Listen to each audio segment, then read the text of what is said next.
The night is listening. Good evening, friends.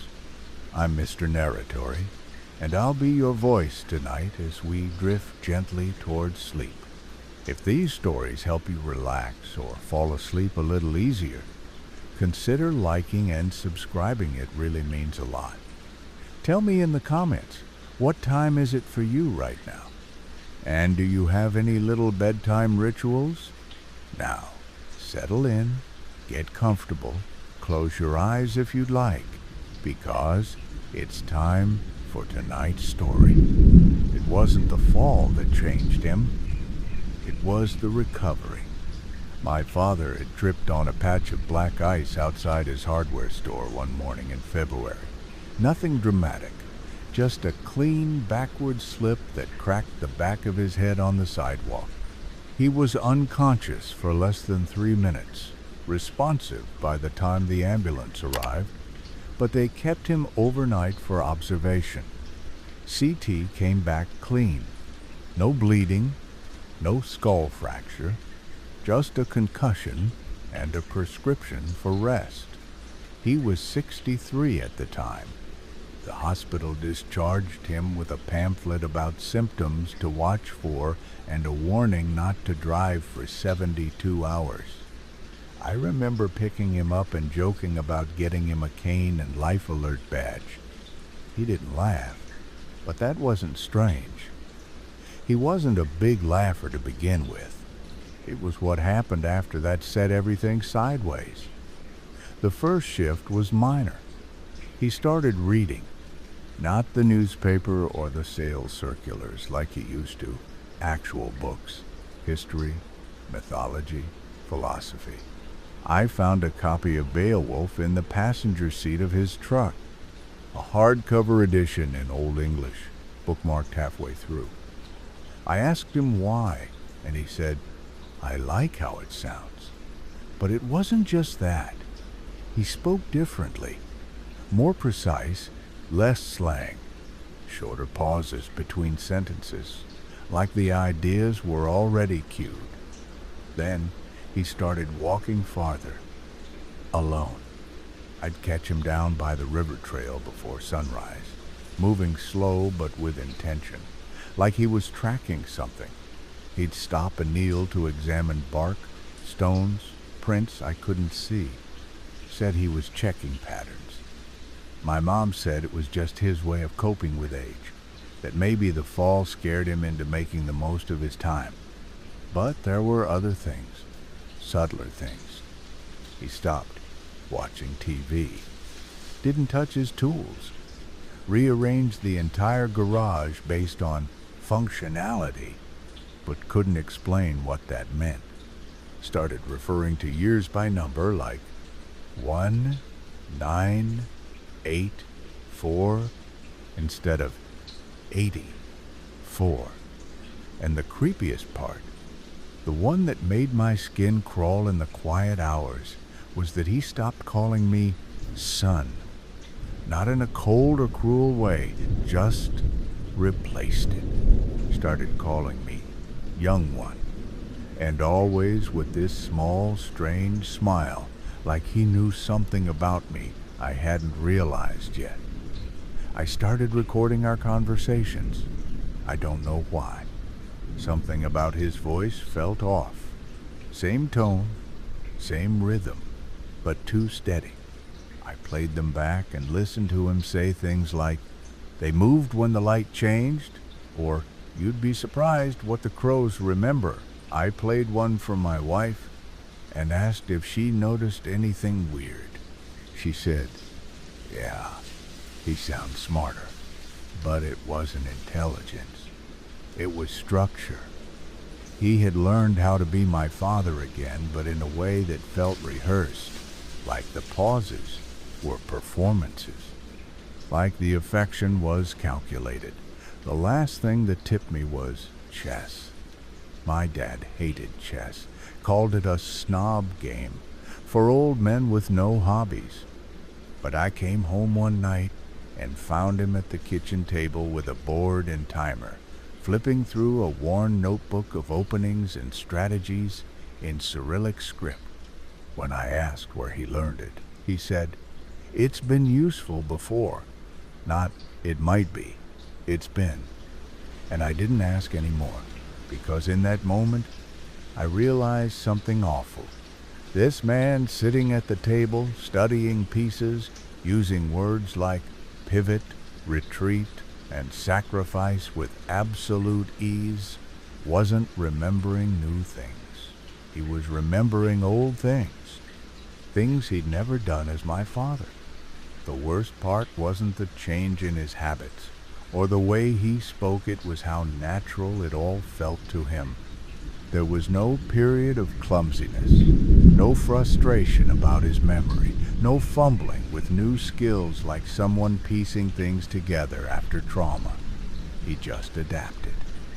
Or maybe that's the wrong word.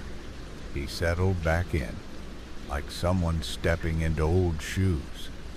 The man I grew up with couldn't wire a light switch without calling me 3 times. A month after the fall, he rewired his garage with copper conduit and installed a new breaker panel labeled in 3 languages. I asked why. He said, "Some tools don't want to be forgotten." I laughed, tried to play it off, but something in his eyes held too long on mine, like he was measuring if I'd understood something he hadn't meant to say. He started using measurements I didn't recognize, referred to distances in paces and spans. Said the river behind the house had moved wrong this season. I found old newspapers on his workbench, articles circled that had nothing to do with local news.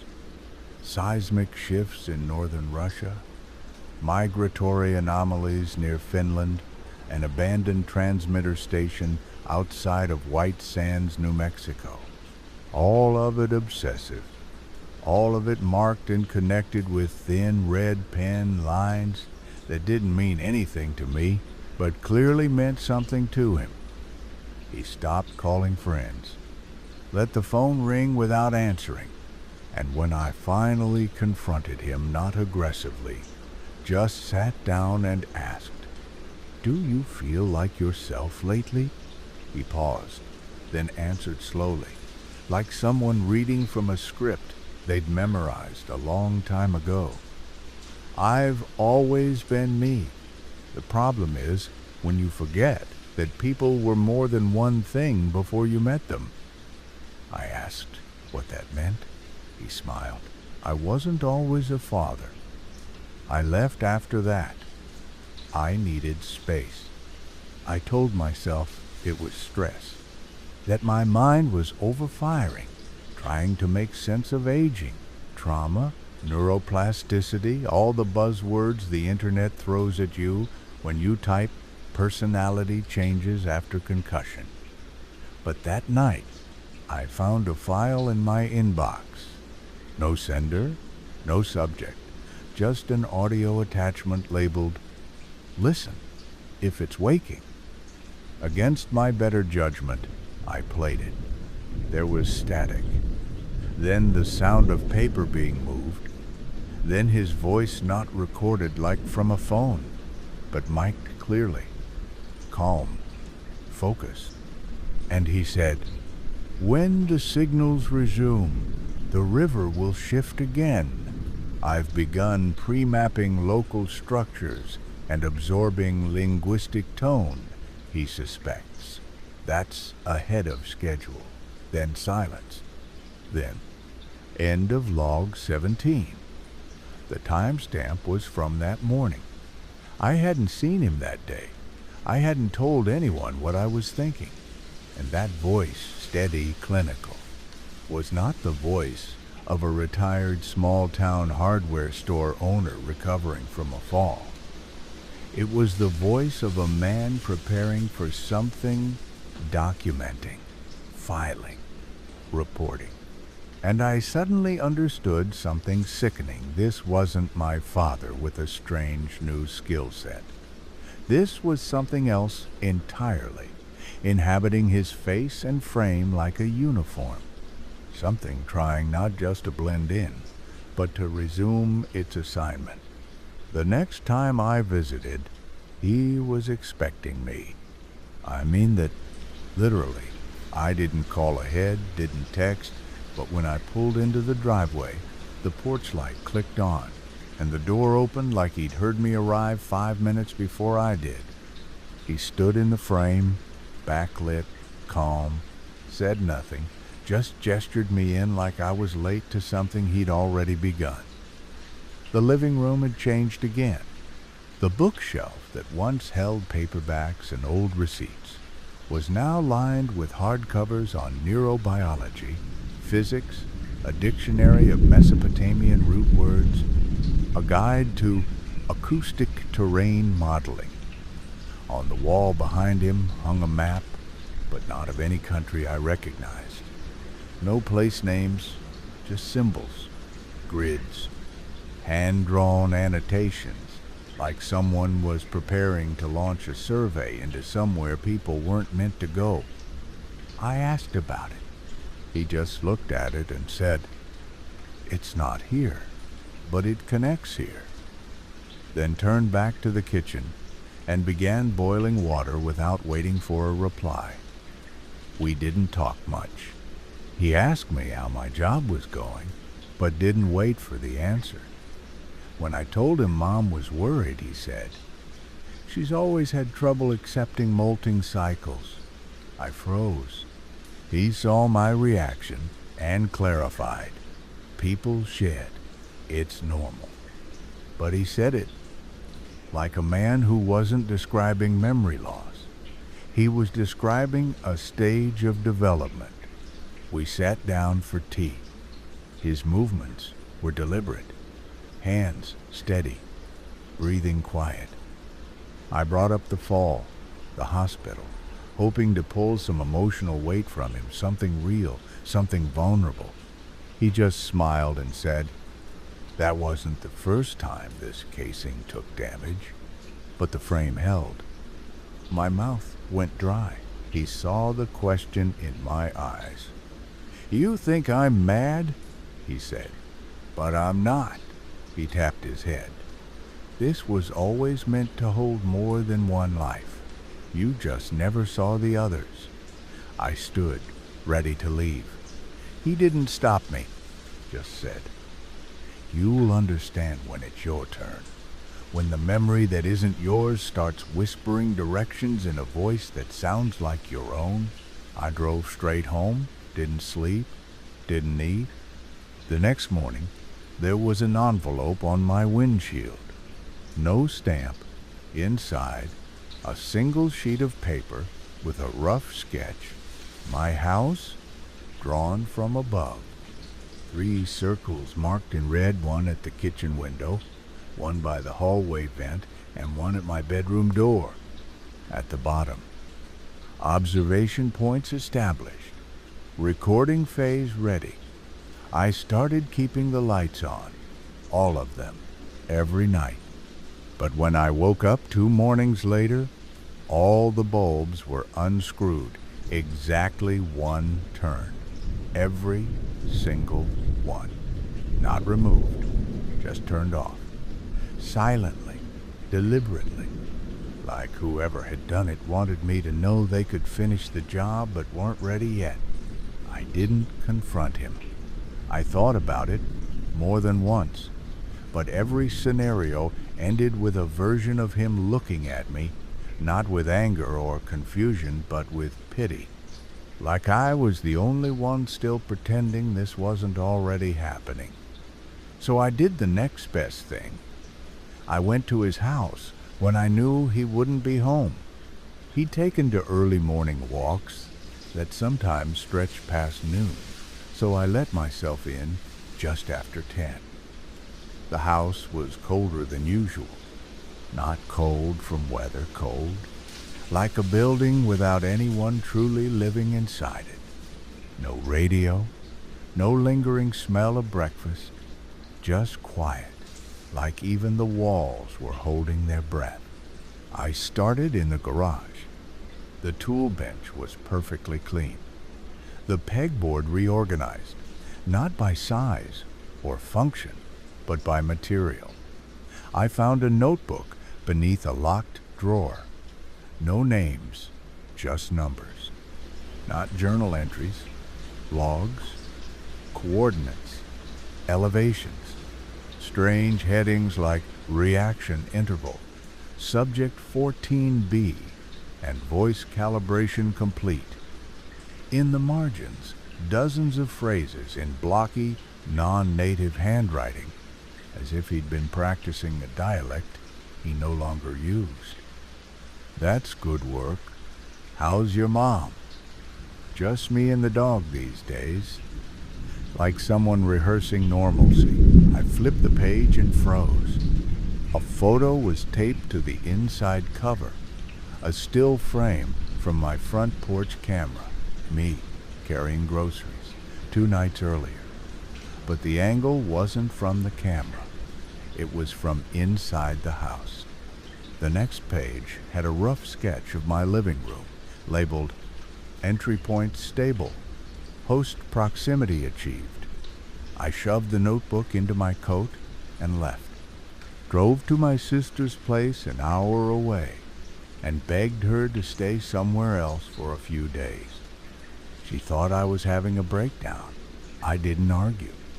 I just told her, if he shows up, don't let him in unless he calls you by the name Dad gave you when you were 6.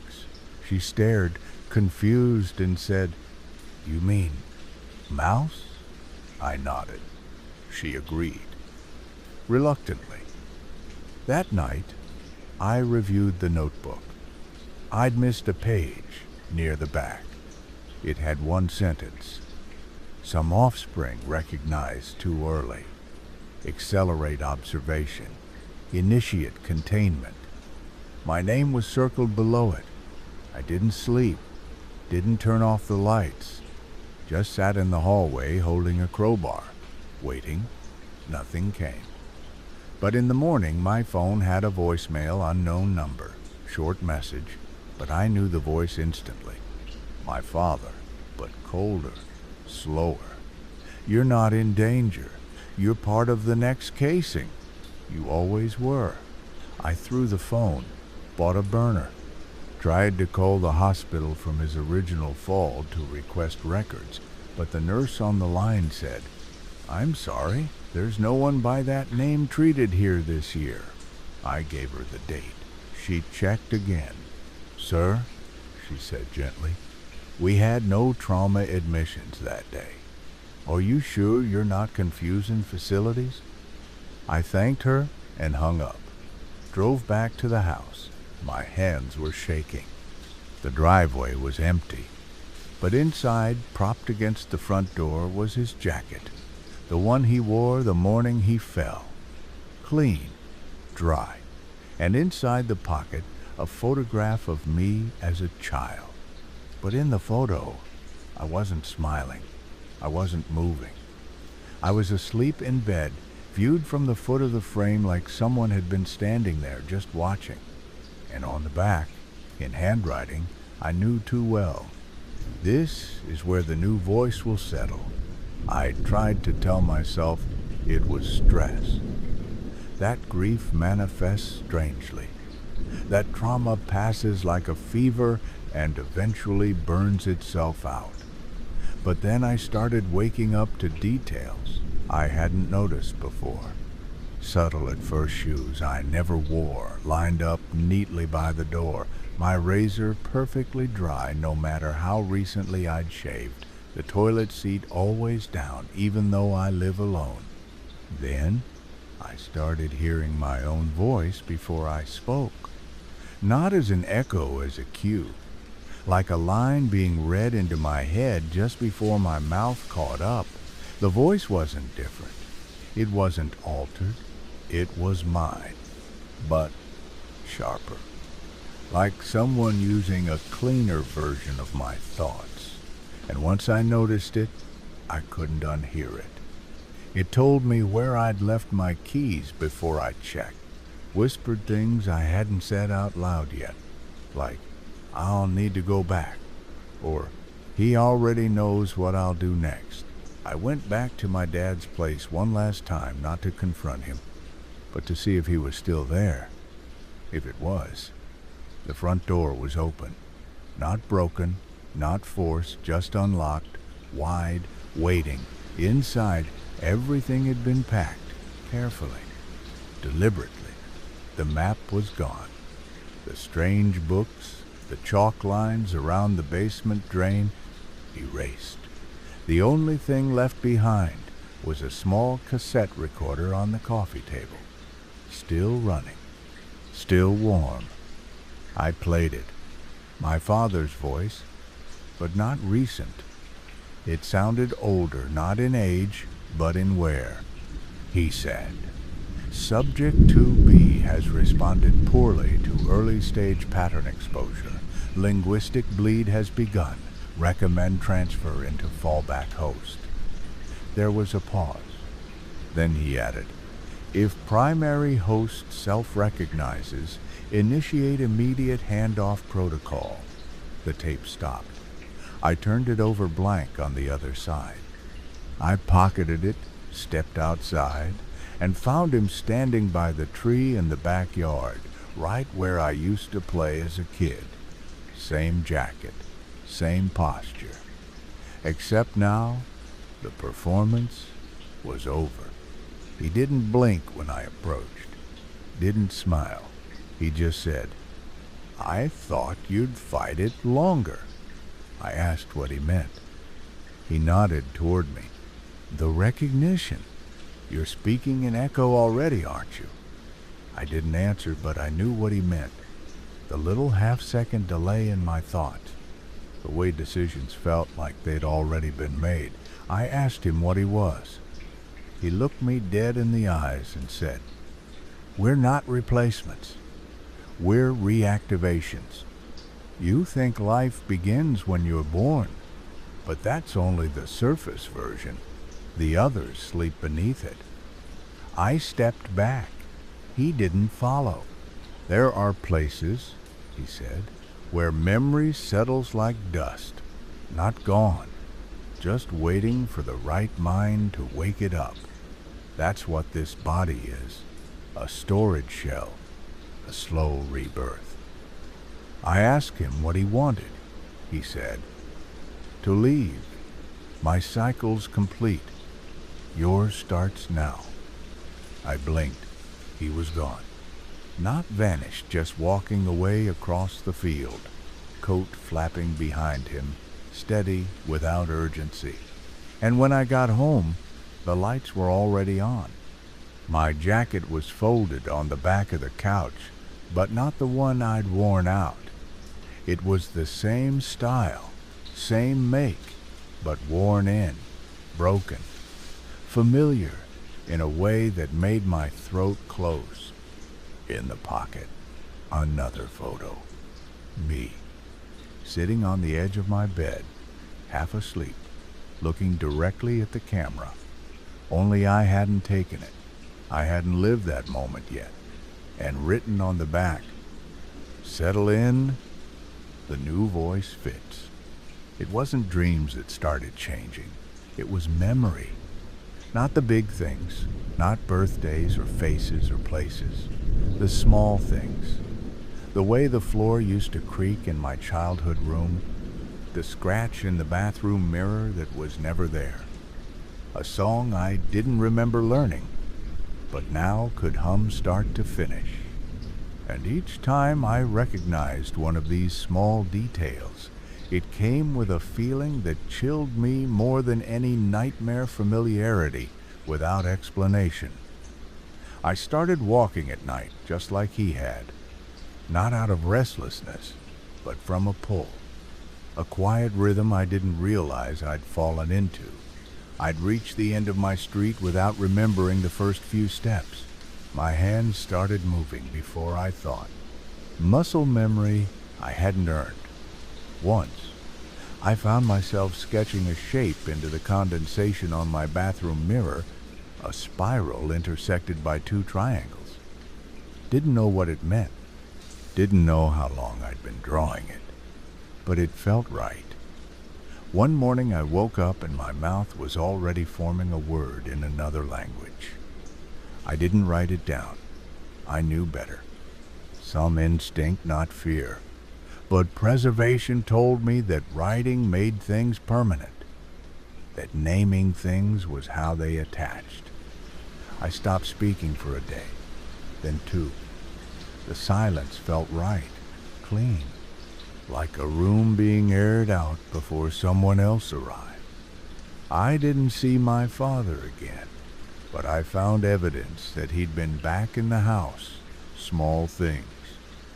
The blinds adjusted an inch higher, my books sorted by subject instead of title. Once, a single marble left in the center of my kitchen floor, bright blue, chipped on one side. I picked it up and knew instantly it had been mine. Not recently, years ago. Lost in a house we moved out of when I was 8. He'd returned it, or something through him had. I went to the attic that afternoon. I don't remember choosing to. I just felt like I needed to. The pull was stronger now, like a thread being reeled in. At the far wall, behind the insulation, I found a space small, dark, never noticed before. Inside, a chair, a clipboard, and 3 cassette tapes, unmarked except for faint pencil scratches, Rentry A, Rentry B, Rentry C. I brought them down, set them beside the recorder from his house. The moment I inserted the first, it clicked without power. No batteries, no outlet, just click, and his voice again. Casing 741 shows early compliance. External cues not needed. Linguistic handoff smooth. Timeline is holding. Then static. Then, his dreams remember before he does. I stopped the tape. My hands were trembling because that night I had dreamed something. A hallway, a voice, my father but not in his face. In mine, speaking softly from inside my own mouth. Not as memory, as instruction. When I woke up, I found a mirror turned toward my bed. I hadn't moved it, but I knew exactly why it was there. To confirm the final shift. To record the look on my face when I realized the next voice I heard, the one giving the orders, would sound exactly like mine. I don't know when I stopped reacting. At some point, the fear dulled into curiosity, then softened further into routine. The changes were no longer surprises, they were confirmations. Each shift in my handwriting, each phrase I caught myself repeating in unfamiliar cadence, each object that reappeared from nowhere, they didn't scare me. They felt like progress. I kept the mirror in place now. Didn't avoid it. Didn't look too often either. But when I did, I watched carefully. I'd learned to track the delay. At first, it was a fraction of a second my expression would begin before I felt it form. But now we were aligned, or nearly. No lag, no early smile, just coherence. That's the word that kept returning. Unspoken, felt, like the thoughts were no longer arriving. They were resurfacing. I didn't play the second and third cassettes right away. Something told me not to. Not yet. Not until the next stage settled. And it had. A few nights later, I woke up outside. Not startled, not lost. Just awake. Standing barefoot on the grass behind my house. There was a diagram drawn into the dirt at my feet. The same spiral from the mirror. 2 triangles inside it now. My hands were dirty. My breath calm. I went back inside without turning on a light. Didn't need to. I knew the path. In the morning, I opened my closet and found a box I didn't recognize. Inside, folded clothing that fit perfectly, labeled in handwriting not mine, but one I somehow recognized as mine before. Beneath the shirts, an old map, yellowed, creased, soft from wear. The kind of map someone folds 1,000 times. Not of a country, not of Earth. No names, just vectors, notations, movement lines. At the center, the symbol, spiral, and triangles, circled in red, and under it, written faintly in pencil, casing 741, successor compatible, memory weld stable. I played the second tape, same voice. My father, but not addressing anyone, just stating, shell integrity holding, host resistance minimal, onset of synchronization anticipated within 5 intervals, previous iteration has vacated, then static, a click, then my voice, the new one asking, how do I know when it's fully me? No answer, just breath. Then, when there's no one left to ask, I sat in silence for hours. And when I finally stood, I wasn't sure who had made the decision, me, or the version settling in behind my face. That night, I left the door unlocked. I knew something was coming, not a stranger, not an intruder, a predecessor. And just before dawn, I heard footsteps on the stairs, heavy, familiar, and when I opened the door, there he was, my father, or what remained of him, coat unzipped, hands at his sides, no fear, no words, just a slow nod, and in his eyes something that almost looked like pride, like he'd been waiting for this moment, not to teach me, but to welcome me into the memory. We didn't speak. There was no need. My father, or what used to be him, stood in the doorway, as if waiting for a signal that had just arrived. His posture was familiar, but without the softness I remembered. Not stern, not cold, just ready. Like a baton being passed between versions of the same runner. I moved aside, and he stepped in, sat in the chair by the mirror, adjusted nothing, said nothing, just rested his hands on his knees and closed his eyes, like someone sinking before shutdown. I watched him breathe for exactly 11 minutes. Then he opened his eyes and said, "It's yours now. No farewell, no sentiment, just an assignment concluded." I didn't follow him when he stood and left. I didn't need to. Whatever had carried him this far had already begun flowing into me. I closed the door and finally played the third tape. This time, the voice wasn't his. It wasn't mine either. It was the blend, the stabilized version that sounded like both of us had converged into a single, coherent rhythm. The message was simple. You are now the active node. Your memory scaffolding is optimal. The original voice has concluded. Begin recording in full. I didn't flinch. I didn't hesitate. I walked to the attic, sat in the chair, and opened the logbook. The pen was already there, open, ink ready. I began writing what I remembered, not the story of what happened, but what came before it. Images, symbols, places that hadn't existed in language yet. Names of structures I'd never seen, but could diagram perfectly from above. Protocol numbers, recovery cycles. fragmented terms like anchoring sequence, stable, and inheritance channel confirmed. The handwriting stayed level. I wrote for hours, no fatigue, no hunger, only memory, like a channel being cleared after years of static.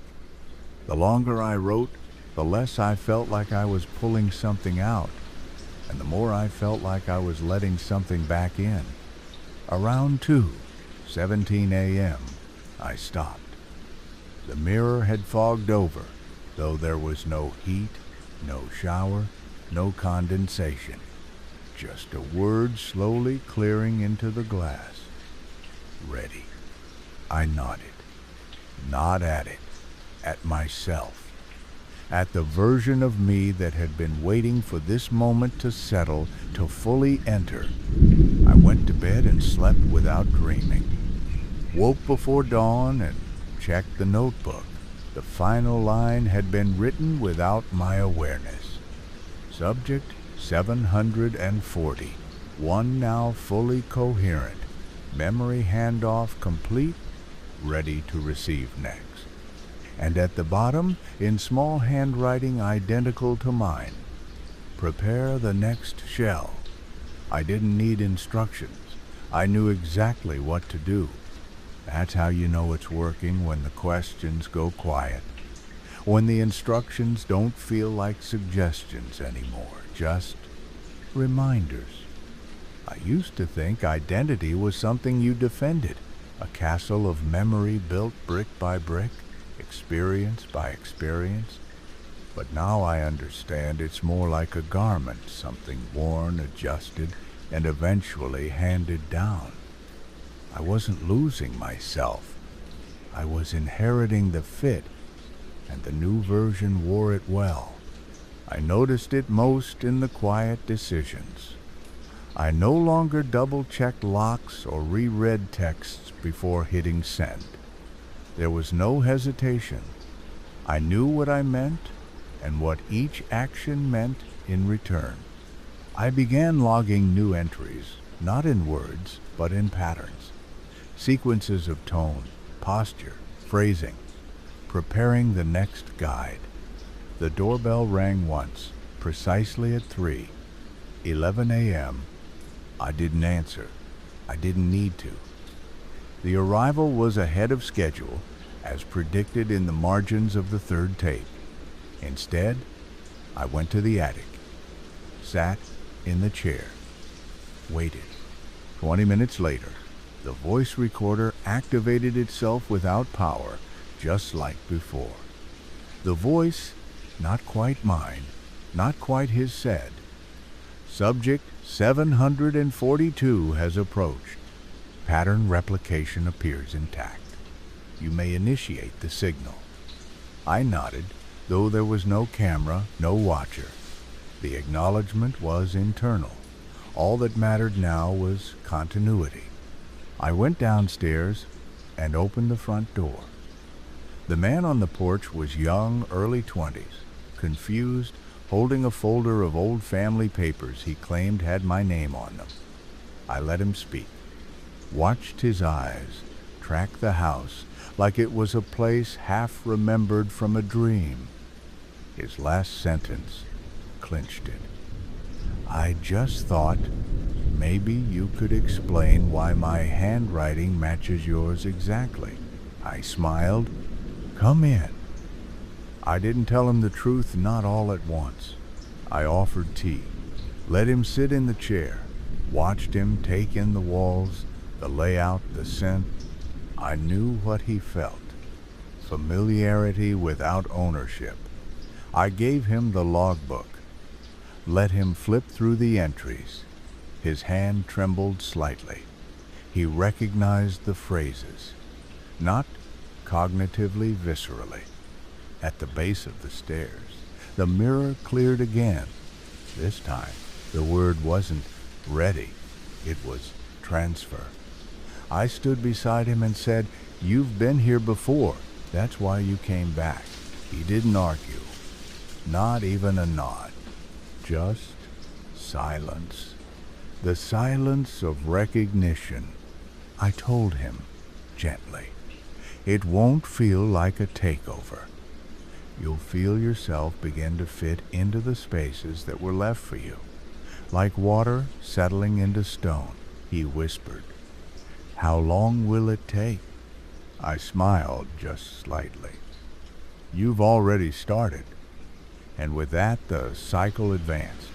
The timeline stabilized, the node held, and I understood this was never about replacement. This was inheritance through memory. And I wasn't the end of anything. I was the bridge between versions. The vessel that remembered just long enough to guide the next. There was no ceremony to it. No bright light, no transformation, no shuddering revelation that told me the shift had completed. It just settled. Like waking up in a room where everything is where it's always been, even if you've never seen it before.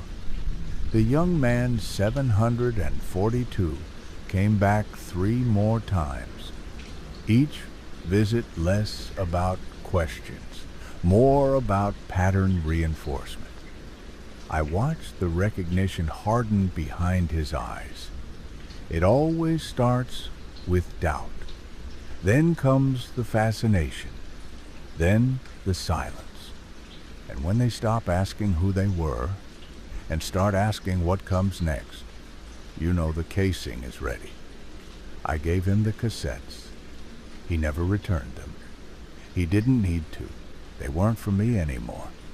I cleared the attic, scrubbed the floor, stored the map, packed the logbook in its proper case, and placed it in the drop box the same way it had been left for me. And I waited for the final signal. It came in a whisper, not from a voice, but from the rhythm of my own thoughts, a phrase repeated calmly during a half-sleep moment when the line between self and instruction dissolved. The memory is no longer recalled. It is native. I nodded in the dark, accepted the silence. In that moment, I understood the truest form of what we are. Not replications, not imposters, continuations. The casing, the host, the shape, it all exists so the memory can live uninterrupted, pass not through speech, but through familiarity. That's why we call it inheritance. That's why the house stays in the family. That's why the mirror turns inward before the final blink.